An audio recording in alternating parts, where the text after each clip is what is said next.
నమస్తే, welcome to Andhra Prabha. నేను Tejaswi.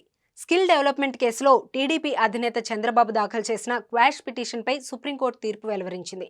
Justice Aniruddha Bose, justice Bela త్రివేదులతో కూడిన ధర్మాసనం తీర్పు ఇచ్చింది. ద్విసభ్య ధర్మాసనంలో భిన్నాభిప్రాయాలు వ్యక్తమయ్యాయి.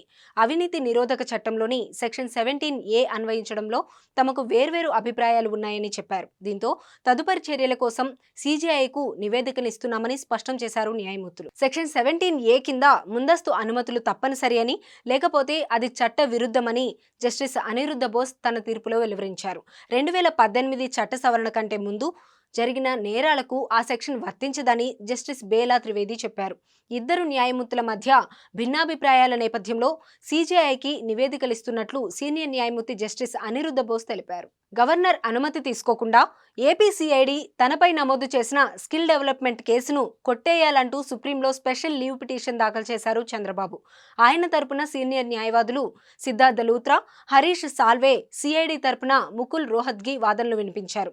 ఈ కేసును జస్టిస్ అనిరుద్ధ బోస్, జస్టిస్ బేలా ఎం త్రివేదీలతో కూడిన ధర్మాసనం విచారించింది. అక్టోబర్ 17న తీర్పు వాయిదా వేసింది. హైకోర్టులో వేసిన క్వాష్ పిటిషన్ను కొట్టేస్తూ ఏపీ హైకోర్టు న్యాయమూర్తి జస్టిస్ శ్రీనివాస్ రెడ్డి గతేడాది సెప్టెంబర్ 22న ఇచ్చిన తీర్పును సవాలు చేస్తూ చంద్రబాబు 23న సుప్రీంకోర్టులో స్పెషల్ లీవ్ పిటిషన్ దాఖలు చేశారు.